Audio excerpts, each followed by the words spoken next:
One requires energy En to remove a nucleon from a nucleus and energy Ee to remove an electron from the orbit of an atom.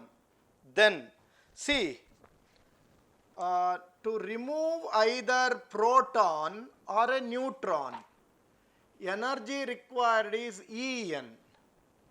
Then electrons are revolving around the nucleus.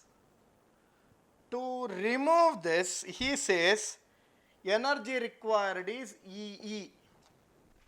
Okay.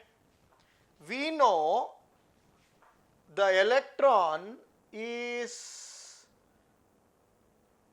bound to the atom or to the nucleus because of the Coulombic force of attraction, electrostatic force of attraction.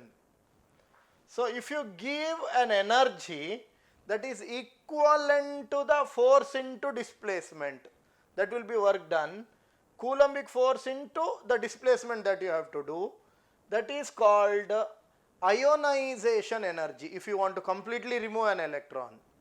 Whereas within the nucleus there are neutrons and protons which are strongly bound.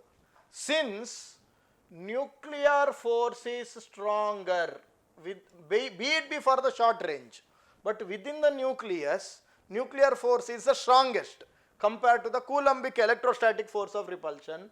Nuclear force is stronger than Coulombic force. Coulomb force.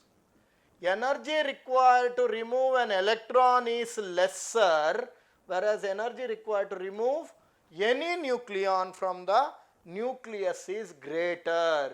So, energy required to remove a nucleon from the nucleus is greater than energy required to remove an electron from the outskirts of the nucleus.